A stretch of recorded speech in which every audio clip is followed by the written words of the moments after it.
თემაა რა, პირველ რიგში სანქცირება, ემსახურება დათგურვის მიზანს. ანუ დაითგუროს უნდა თავისუფალი სიტყვა, რომელიც რეალურ ინფორმაციას და ის მედია საშუალებები, რომელიც რეალურ ინფორმაციას ახდენს საზოგადოებას შექმნილი ვითარების თაობაზე, მსოფლიოში მიმდინარე პროცესების თაობაზე, რეგიონში მიმდინარე პროცესების თაობაზე და არ არის შეიმჩნეული ატაკელი აბსოლუტურად უსაფუძვლოდ იმასთან დაკავშირებით, რომ რუსეთი მარცხდება, უკრაინა იგებს და ეს ომი არის და დამთავრდა. საუჩერს ხარს ომის გაგრძელებას და არა სარედაქციო პოლიტიკიდან გამომდინარე, არამედ იმ რეალური სიტუაციის შეფასებიდან გამომდინარე, რომელიც თუნდაც ავტორიტეტულ ევროპულ კვლევით ორგანიზაციებს უწევია, თუნდაც უკრაინაში კორუფციის დონის თაობაზე. იმ შესაბამისობაში, რომელიც ჩვენ გაგვაჩნია ევროპულ სტანდარტებთან მიმართებაში. პოზიტივის გარდა არაფერი გამოიგია ბოლო პერიოდში ევროპული სტრუქტურებისგან, კვლევითი ორგანიზაციებისგან და თუ კი ამას იტყვი თურმე იმედში ან პოსტივში ხარების გულისთვის დასარჩები. ეს შორს მიმავალი გეგმაა, რასაკვირველია, საზოგადოების ნება უნდა დაითქმულოს და უნდა გაგრძელდეს ის ექსტრემისტული პროცესები, რომელიც სამწუხაროდ ვიხილეთ ქუჩაში. არის მეორე ნაწილი, რომ ეს ყველაფერი მოსწონდა უხარიათ გარკვეულ ადამიანებს, რომლებიც უკვე დიდი ხანია ღალატის გზას დაადგეს. და ემეტებათ საქართველოს იმ პროცესში შესაგდებად, რომელიდანაც გრევის პროცესში შესაგდებად, რომელიდანაც გამოსავალი აღარ იქნება. ეს იმდენად აშკარა და თვალხილულია, რომ არ მგონია მან გავლენა იქონიოს არც იმედში თუ ოსტევიში მომსახურე ხალხზე, ხალხისთვის, ხალხის სამსახურში მყოფ ადამიანებზე, ისე როგორც მთელ საზოგადოებას. აქ არის ეროვნული ინტერესების შეტევა, რომელსაც საკუთრივ შეფასება უნდა იყოს.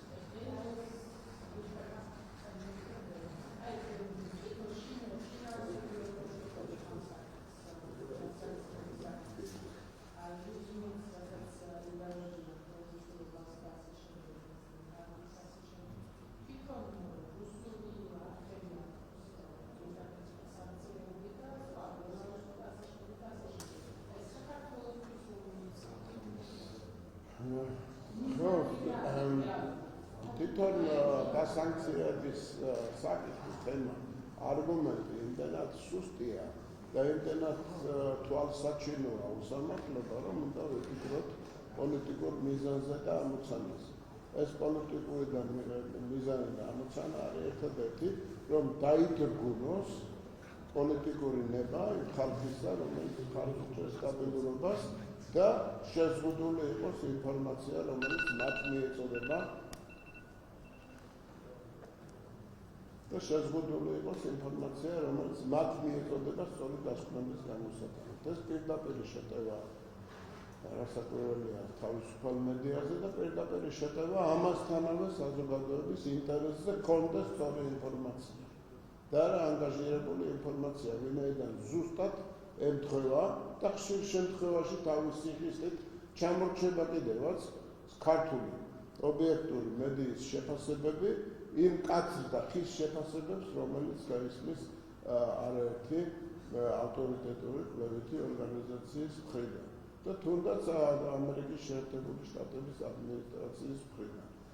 აი ამ ვითარებაში, როცა არა თუ რაიმე პრეტენზია სანქცირდება, რაიმე პრეტენზიაც არ გამოიხმება, რუსული ექნება თუ ბელორუსული თუ სხვა კონკრეტული პოლიტიკის გამტარებელი ქვეყნის მედიის მიმართ. აქედან გამომდინარე სანქციების ბერკეტი გადაწყვიტეს გამოიყენონ ნაკლები რესურსების მქონე, თავდაცვის ნაკლები რესურსების მქონე ქვეყნის მიმართ. რათა საზოგადოების ნება დათგუნონ, ნება, რომელიც განაპირობებს იმ ხელისუფლებას ქვეყნის სათავეში, რომელიც დგას ეროვნულ პოზიციაზე და რომელიც არ დაუშვებს ქვეყნის დესტაბილიზაციას. ეს არის პოლიტიკური მიზანი და რასაკვირველია რეალობასთან არავითარი კავშირი არ გააჩნია. იმიტომ თუ კორუფციაზე ლაპარაკობს უკრაინაში, გამომხატველ კორუფციაზე რომელიმე ტელევიზია ჩვენთან, ან რომელიმე მედია საშუალება ეს აღნიშნავს იმას, რომ პოლიტიკური გადაწყვეტილების ეს აღნიშნავს იმას, რომ ეს არის მოგონილი იმ სარედაქციო შემადგენლობაში კოლეგიაში. ეს არის ის რეალობა, რომელიც ჩვენ გვაქვს. და წყარო აბსოლუტურად ნეიტრალური და მიუკერძოებელი.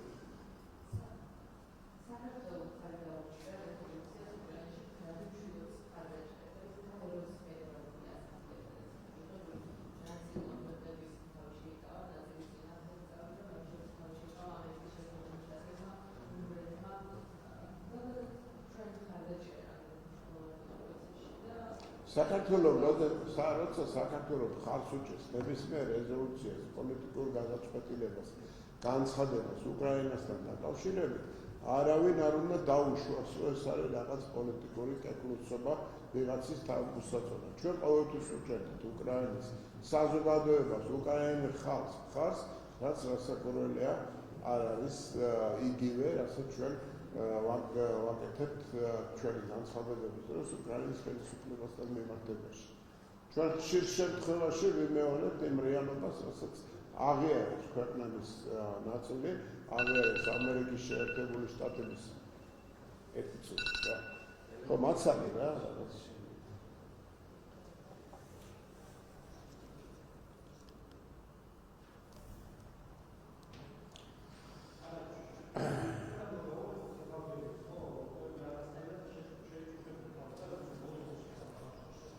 ხო, არსებობს რეალობა, რომელიც უნდა გავითვალისწინოთ. ჩვენი მოგონილი არ არის უკრაინაში კორუფციას რომ აქვს უშუალებელი გასახადების არ მოგვიგონია ჩვენ.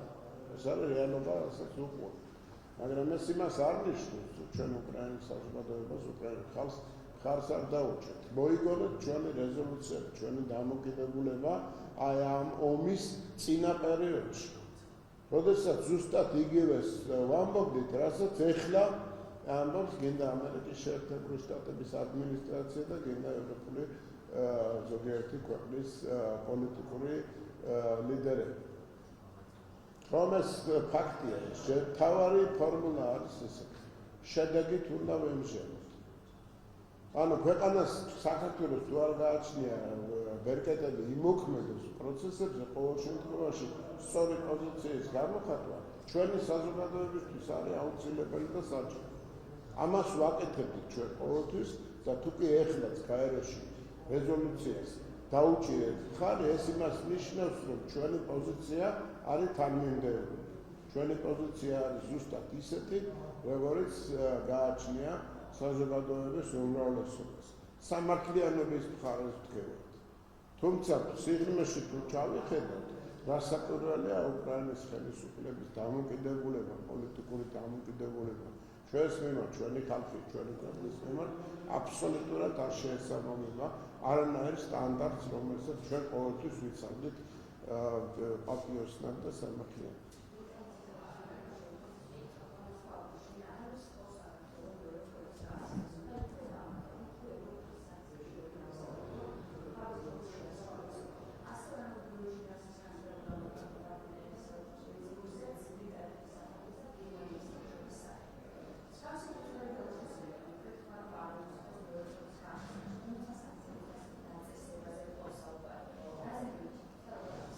საზოგადოებამ უნდა აიცოდეს და განსაკუთრებით ახალგაზრდობას უნდა ქონდეს განსაკუთრებით ჩვენო საზოგადოებამ განსაკუთრებით ახალგაზრდობამ ყურადღება უნდა მიაქციოს იმ განცხადებებს, იმ განცხადებების შინაარსს, რომელიც პერიოდულად გვექნება და იმ სიმართლეს აღიარეს პრაქტიკულად, რასაც ჩვენ დიდი ხანია ვსაუბრობთ. შეიძლება იყო მოწოდება იმისაკენ, რომ საომარ პროცესებში ჩართულიყავი და არა მარტო მოწოდება, საერთოდ უკრაინა მელჩინ ისრაელს გაიწვიეს საქართველოსთან, სწორედ ეს იყო მთავარი მიზეზი. და ეკონომიკური დაპირისპირება რასაკვირველია თავისუფლ განაპირობებს აუცილებლად გარდუვალი იქნება ფიზიკური დაპირისპირების წინაპირობა.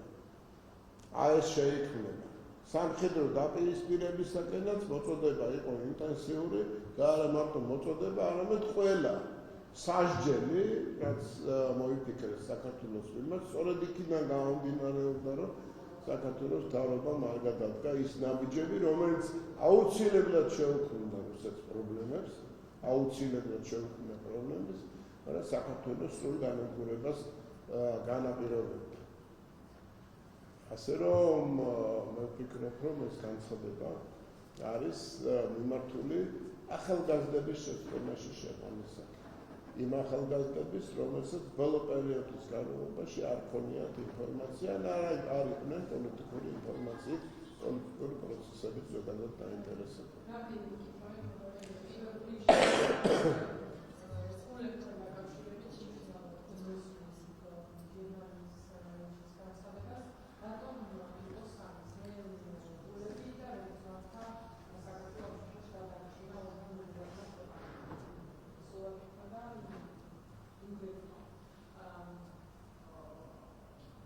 რაც დასანქცირება ქვეყნის არ უნდა იყოს ის ბერკეტი, რომელსაც იყენებენ იმ ქვეყნის მიმართ, რომლის ტერიტორიის 20% ოკუპირებულია. მithumetes არასდროს საქართველოს არ გადავიდა ისეთი ნაბიჯი, რომელიც ეწინააღმდეგება პოლიტიკურ ინტერესებს და თუნდაც სტრატეგიულ ინტერესებს, რომელიც ევროკავშირს ან ამერიკის შეერთებულ შტატებს გააჩნია. ამ ომშიც ამ დაპირისპირებაში საქართველოს ცდილობს გადაარჩინოს საკუთარი ქვეყანა. ყოლების დასანქცირება, სხვა სანქციები საქართველოს მიმართ არის უსამართლობის ის პიკი, რომელსაც დაუპირისპირდა უნგრეთი და სლოვაკეთი ამ საკითხის განხილვის დროს აბსოლუტურად ობიექტურად. და ამის ამ განცხადების გაკეთება ესეთი ნიშნის მოგებით, რომელიც მოვისმინეთ ჩვენ გერმანიის თუნდაც ბრიტანეთის ელჩისაგან, არის სწორედ მანიშნებელი იმ საფრთხეებისა, რომელიც ჩვენი ქვეყნის წინაშე დგას, თუ კი არ ვიქნებით მყარად ფერზე და თუ კი არ დავუცავთ ეროვნულ ინტერესებს.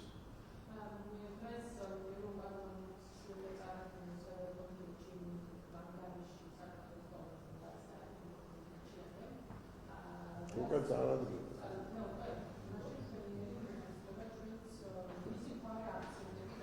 მთავარი აქცენტები იუკნევიჩოვის განცხადებებში შეიძლება არ მოვიკითხოთ, რომელსაც იგი უკვე წლები აკეთებს სხვა ზოგიერთ განსაკუთრებით ბალტიისპირელი დეპუტატების მონაწილეობით.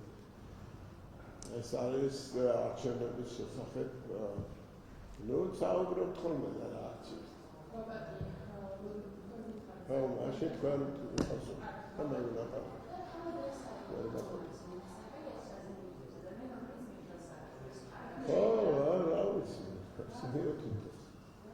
რასა იეკნევიჩოვანი და სხვა ადამიანები, განსაკუთრებით ბალტიისპირელები, რატომ ხო დეპუტატები გამოირჩევიან აი უსაშველო აგრესიით საქართველოს მიმართ და აცხადებენ კიდევაც მიზეზს. საქართველოში და ზოგადად სამხრეთ კავკასიაში განხორციელებულმა ცეცხლმა უნდა გარკვეულ მნიშვნელოვანად მოახდინოს გავლენა რუსეთის აგრესიის დივერსიფიცირებაზე, სულ მცირე დივერსიფიცირებაზე და ევროპის ეს ამ მიმართულებით აგრესიის გავრცელების პრევენცია მოახდინოს. თუ კი რუსეთი ვალდებული იქნება, თუ კი რუსეთისათვის დადგება სამხრეთ კავკასიაში სამხედრო ძალების გამოყენების აუცილებლობა. ეს იყო მთავარი ფორმულა, რომელიც არაერთი ტრიბუნიდან უკვე გავიგონე და ინტენსიურად ნაციონალური მოძრაობის ეს ფრთა, რომელიც დღეს ბრიუსელშია იაკნევიჩოვანის და სხვების შემადგენლობით, მუდმივად არის საქართველოს ახალი ხელისუფლების პოლიტიკის წინააღმდეგ. მხოლოდ ერთი მიზეზი საქართველოს ხელისუფლება დგას ეროვნულ პოზიციაზე და იცავს სტაბილურობას ქვეყანაში. და ის რომ არჩევნები გაყალიბდა იაკნევიჩოვანის და მისი მხარდამჭერების მოგონილი ეს ფორმულა. ის რომ საქართველოში თურმე ადამიანი, რომელიც ცეცხლს ალთებს პირდაპირ გაგებით პარლამენტში ან ქუჩაში ან ფიზიკური ძალით ცდილობს ხელისუფლება დაამხოს, არიან ევროპული ინტერესების დამცველები. კანონმა მათ წინააღმდეგ თუ იმოქმედა, დასაკვირველია დემოკრატიიდან უკვე ნახევარს ნიშნავს მისი აზრი და ასე შემდეგ. როცა შინაარს აკვირდები, როგორ გველაპარაკებიან, როგორ საუბრობენ ჩვენზე, როგორ ურცხვად იტყუებიან, საზოგადოებას შეცდომაში შეყვანას უტირებენ, რასაკვირველია, უნდა დასკვნა გავაკეთოთ ერთ. ჩვენ გვყავს მტრები, რომელიც საქართველოს გრევას უხადია.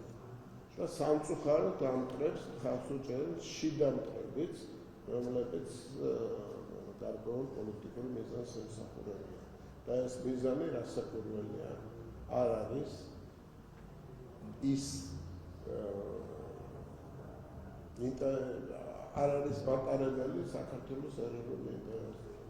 და ეს მიზანი მნიშვნელოვნადია. ეს მიზანი რადიკალურად სცემდება იმ ინტერესებს ჩვენ გაგვაჩნია. უფრო მეტსაც გეტყვით ხალხურთ. არ არის ადამიანი, არც ოპოზიციურად მოაზროვნე, არც ხელისუფლების მხარდამჭერი, რომელსაც ეს არის.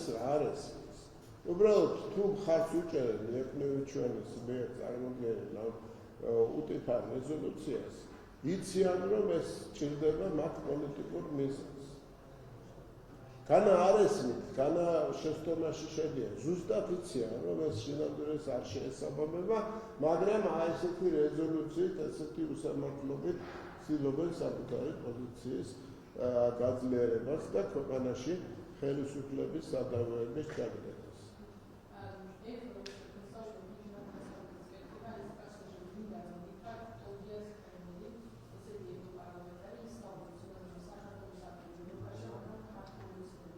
ვიცით რა არის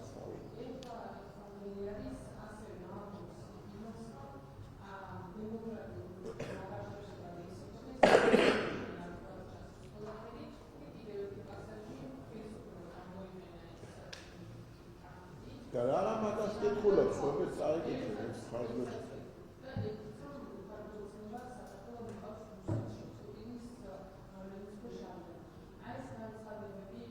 რომ თავარი თემა რუსეთია რასაკვირველია. ომი მიმდინარეობს და უნდა თუ საქართველოს ომში გენერულად დაეცეს და რომელიმე შეღავათი მისცეს იმ ქვეყნებს, რომელსაც არ უნდა ამ ომის დამთავრება.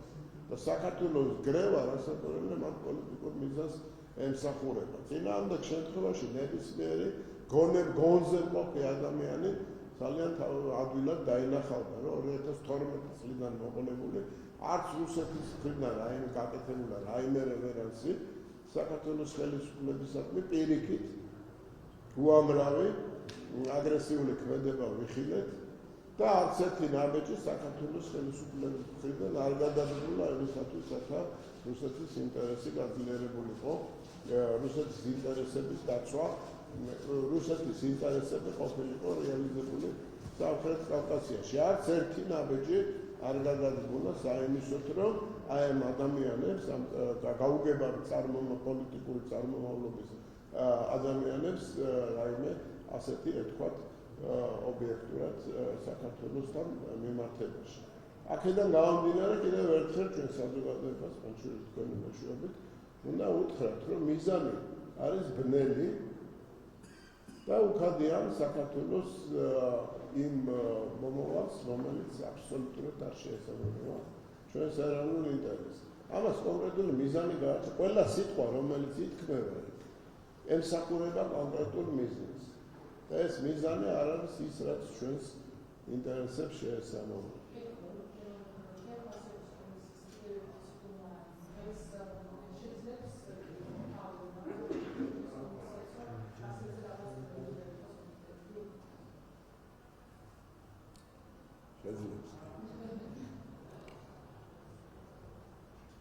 არ ვიცი ხომ არ ვადევნებ თავს.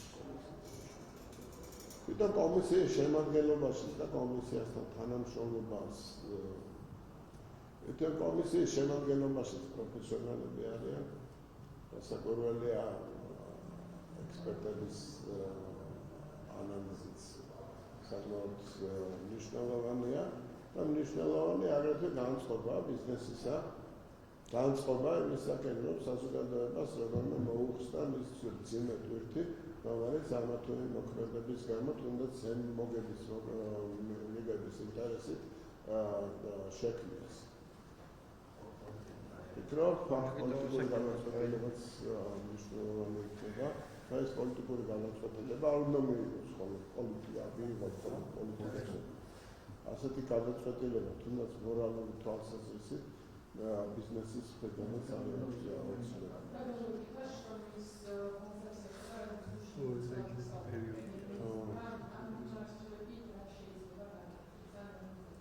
ეს თვითონ დაამთავრა უმაღლესი სასწავლებლები და ის კიდევ დაამთავრებს.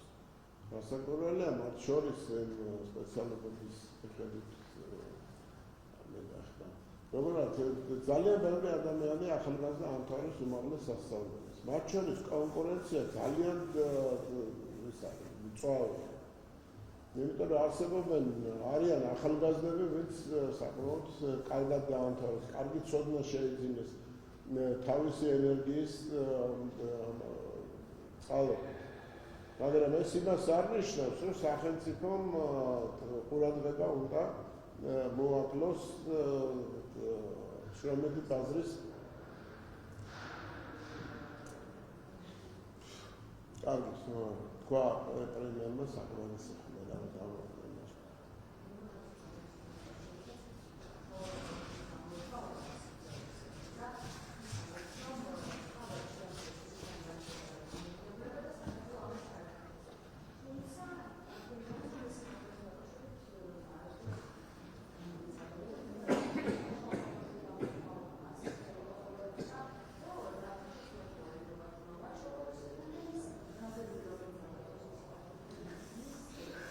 ეცეტრა ევროკავშირმა მნიშვნელოვნად შეამცირა ვაჭრობა ეკონომიკური ურთიერთობები რუსეთთან. მაგრამ მხოლოდ სავაჭრო ურთიერთობებით არ შემოიფარგლება დამოკიდებულება რუსეთის მიმართ. აქ არის სერიოზული ინტერესი ცალკეული ქვეყნების სამხედრო პოლიტიკური ლიდერების, რომ ეს ომი არ დამთავრდეს და არ მოხდეს რევიზია იმ წარსულისა, სადაც უშუალებელი ფულადი რესურსი იქნა მობილიზებული და გარდა ამისა საკმაოდ სერიოზული პრობლემები შეუქმნის საკუთარ მოსახლეობას. დღეს ეს პოზიცია იცვლება ნელ-ნელა და ხვალ თუ შეიცვლება და გადაწყვეტა ენერგორესურსები რუსეთიდან უნდა მიიღო, რასაკვირველია ამას არავინ არ გაიკვირვებს, ვინაიდან ყველა იტყვის, რომ ეს გეახაც ეს გერმანიის თუ სხვა ქვეყნის საზოგადოების და მოსახლეობის ინტერესებში. მაგრამ როცა საქართველოს ეხება საქმე, რომელსაც მიზერია ეკონომიკური ურთიერთობა, იმასთან შედარებით, რაც ევროპას დღესაც გააჩნია შეძლებების მიუხედავად, რასაკვირველია აქ უნდა ვიგულისხმოთ, რომ პოლიტიკური მიკერძოებას აქ ადგილი. საქართველოს აქვს ეკონომიკური ურთიერთობა იმ ფარგლებში, რომელიც არის სასიცოცხლოდ მნიშვნელოვანი საქართველოს საზოგადოებისათვის. ალტერნატივა ამისი არის დაპირისპირება. ის დაპირისპირება, რომელიც ჩვენ გრევას განაპირობებს. აქედან გამომდინარე მე ვერ ვიტყოდი, რომ მარტო ჩვენ ვსაუბრობთ ამაზე, ბევრი საერთაშორისო დონის ექსპერტი და თუნდაც პოლიტიკური ლიდერი აღიარებს იმას, რომ საქართველო, რომელიც ოკუპირებულია, 20% ოკუპირებულია, რომელსაც საფეთქებზე ადევს კალაშნიკოვი, რასაკვირველია გარკვეულ ნაბიჯებს დგავს იმ ვითარებიდან გამომდინარე, რომელიც მისი ქვეყნის გადარჩენისთვის არის საჭირო.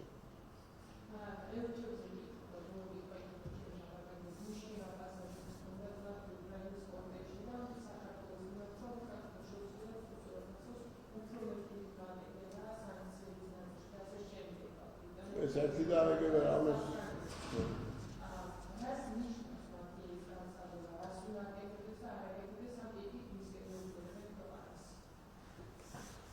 სანქციებთან დაკავშირებით მეტის გაკეთება ჩვენგან მთავარი მოთხოვნა ჩვენს მიმართ იყო ის, რომ საქართველოს ტერიტორია არ გამოყენებულიყო როგორც შავი ხვრელი სანქციების გვერდის ასრულებლად. ჩვენ ამას პირნათლად ვასრულებთ. რასაც ვერ ვიტყვით მთლიანად თუნდაც ევროპასთან დაკავშირებით და უკრაინელები ამბობენ, რომ ძალიან ბევრი ტექნიკური შემადგენელი იმ ჭურვებისა, რომელიც ვარდება უკრაინის ტერიტორიაზე, არის წარმოებული და წამოღებული სწორედ იმ მარშრუტებით, რომელიც არის ევროპული და არა საქართველოსთან შესული. ამასთან დაკავშირებით პროფესიონალების დასკვნები და პოლიტიკური დასკვნები უკვე არსებობენ. და ის რომ ჩვენ დაუპირისპირდეთ რუსეთს და მისი ბაზარით ჩავკეტოთ ჩვენთვის. თუმცა თვითონ მოცულობა არის ძალიან მცირე სავაჭრო ეკონომიკური ურთიერთობისა. ძალიან მცირე იმასთან შედარებით. რომ დავკეტოთ რუსული ბაზარი, რომ ენერგორესურსი რუსეთთან არ მივიღოთ, სტრატეგიულად მნიშვნელოვანი გარკვეული საყოველთაო პროდუქტები რუსეთიდან არ შემოვიტანოთ, ეს იმას ნიშნავს, რომ პრაქტიკულად თავი დავიზიანოთ იმდენად, რომ საზოგადოებაში, საქართველოში მოხდეს აჯანყება. და ამ პროცესებს ქვია დესტაბილიზაცია. სხვა შედეგი არ ექნება აი ამ ეკონომიკურ სანქციებს, რომელიც მათი აზრით ჩვენ უნდა დავუწესოთ რუსეთს. მეტის გაკეთება შეუძლია სწორედაც იმ ქვეყნებს, რომელზეც ახლა ლაპარაკია უკრაინისათვის. კიდევ ჰუმანიტარული დახმარების თვალსაზრისით, კიდევ სამხედრო დახმარების თვალსაზრისით და კიდაც აი ამ სამშვიდობო პროცესის განვითარების თვალსაზრისით. საქართველოს პატარა ქვეყანას, რომლის ტერიტორიების 20% ოკუპირებულია და რომელიც ყოველდღიურ საფრთხის ქვეშ იმყოფება, გასაკვირველია, ეს არ უნდა მოთხოვდეს და თუ ამას მოთხოვდეს, იმას ნიშნავს, რომ ქვეყნის დამარცხებაა. ამაზე ხო ვილაპარაკოთ. იცით რა, ჩვენ როდესაც ვლაპარაკობთ მეორე ფრონტის ჩართვის თემაზე, არ ვლაპარაკობთ ემოციიდან გამომდინარე. იმ ფაქტებიდან გამომდინარე ვლაპარაკობთ, რომელიც მათ შორის არაერთ მედია საშუალებაში იქნა გაშუქებული. სხვადასხვა გემოვნების საინფორმაციო საშუალებები ყოველდღიურად აშუქებენ ამ ინტენსიურ მოწონას საქართველოს ხელისუფლებაზე, რომელიც უკრაინა და არა მარტო უკრაინიდან ხორციელდება. ეს არ არის მოგონილი თემა, ეს არის რეალობა და ამ რეალობას დაუპირისპირდა. აქედან გამომდინარე, გასაკვირველია ჩვენს მიმართ სერიოზული პრეტენზიები გაჩნდა. ვინაიდან გასაკვირველია რუსეთის პრობლემები შეექმნებოდა საქართველოსთან სამხედრო დაპირისპირების მდგომარეობაში. თუ შეექმნებოდა ასეთი მდგომარეობა, თუ დავქოქავდით მაგრამ მოწყობილობები ტანკებს და ჩავშალ-მანქანებს და განმარტებული დახმარებისკენ შეგვიძლია. გასაკვირველია პრობლემა შეუქმნით რუსეთის ფედერაციას. მაგრამ საქართველოს გასწორდებოდა მისასთან. ეს ზუსტად იციან. მაგრამ არაფრად დაგიდევენ, ჩვენი სიცოცხლე მათთვის არაფერია, ისევე როგორც ის სიცოცხლეები, რომელიც დაკარგეს უკრაინელებს. აი ბავშვების ხელმოკლე, რომელსაც ყოველდღიურად და ნუ გვეუბნებიან ტყუილს. სოფლიო პოლიტიკა არის პრაგმატული, ცივსისხლიანი და გასაკვირველია ჩვენ კარგად გვესმის, რომ ზოგიერთი ქვეყნის გაერთიანების ინტერესია, რომ დაამარცხონ, უხლებზე დააჩოქონ რუსეთი, მაგრამ ჩვენ შემთხვევაში გასაკვირველია რუსეთს გააჩნია საკმარის რესურსი იმისათვის, რომ ზიანი მოგვაყენოს ისეთი, რომელსაც ვერანაირად ავანაზღაუროთ ერთ-ერთი ოდენობის დახმარებით. გაუხარდება ნარგოუპირებს, გარეთაც, შიგნითაც. გასაკვირველია, ამას ჩვენ დავუჭერთ.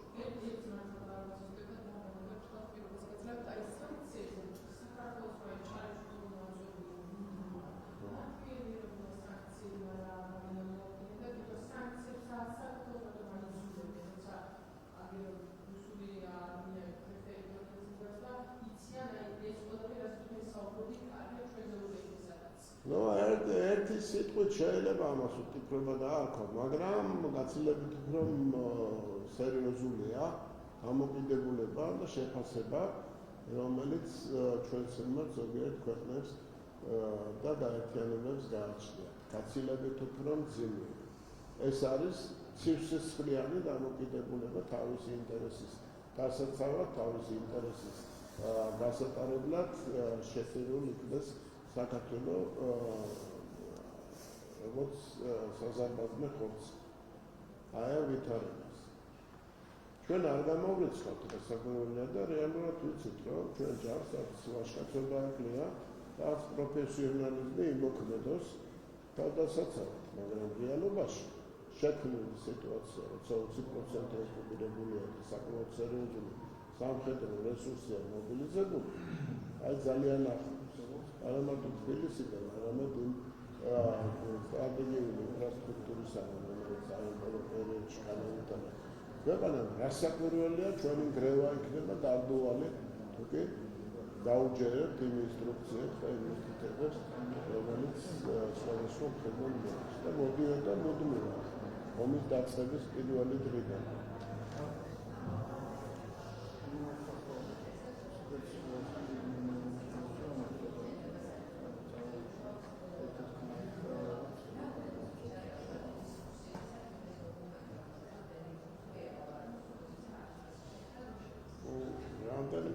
მე ვერ ვიტყოდი რამდენიმე თვეა და ბოლო პერიოდის რაღაც კალკულაციები არის საერთო დოკუმენტებზე ლაპარაკი. წლები არის მიმდინარეობს გაერთიანების ცდილობები და გაერთიანებას ვიხილეთ მთელი რესურსი დაუპირისპირდეს სახელმწიფოს იმ რევოლუციური ექსტრემისტული მოქმედებების დროს, რომელიც წარმოებდა რუსთავის პროსპექტზე ჩვენ თვალს.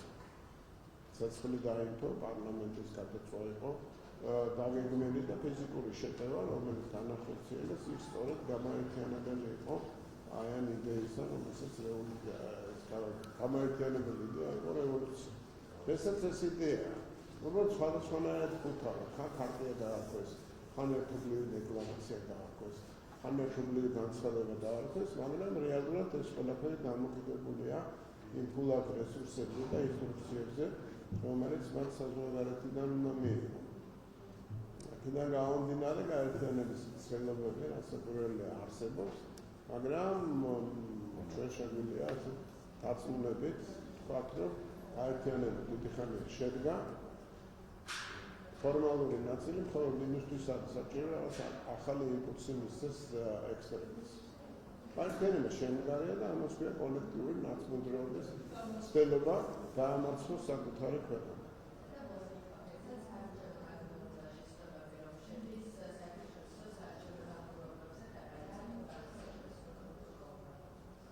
აიცით რა, ყველა ორგანიზაცია, ქართული ორგანიზაცია, რასაკვირველია დაშვებული იქნება როგორც დამკვირვებელი. მაგრამ მათ უნდა იმოქმედოს საკუთარი სახელი.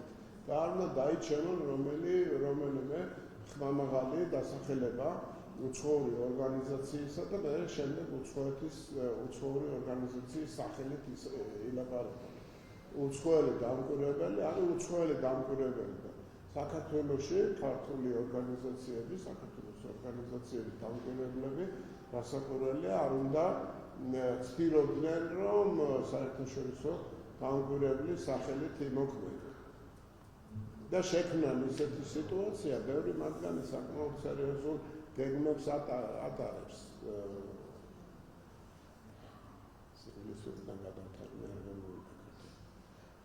ბევრი მათგანი საკმაოდ სერიოზული გეგმები აქვს, რომ იმოქმედოს და იმ საპირისპირო განცხადებები გააკეთონ იმ ავტორიტეტული უცხოელი ორგანიზაციებისაგან განსხვავებით და ექსპერტებისაგან განსხვავებით, რომელიც საქართველოში არჩევნები ჩატარდა მაღალ დონეზე, კარგად ორგანიზებული და სამართლიანი. ასეთი არის, მაგრამ ამას უნდა დაუპირისპირდეს არა თქვათ რომელიმე ორგანიზაცია ისეთი მაგალითად თავის განცხადებებით, არამედ რაღაც უცხოური დასახელების ორგანიზაცია, ეს არის მათი ხედვა სტრატეგიული და რასაკვირველია, ამას ჩვენ არ უნდა უშუქოთ. ზუსტად უნდა ვიცოდეთ, ვინ აკვირდება, ვინ უცხოელია, ვინ არის ქართული ორგანიზაციის წარმომადგენელი. რათა არ იქნეს ეს ცდუნება იმისა, რომ უცხოური ორგანიზაციის სახელით ილაპარაკო, მისი ფული ხარჯო და ემსახურო გარკვეულ პოლიტიკურ მიზანს.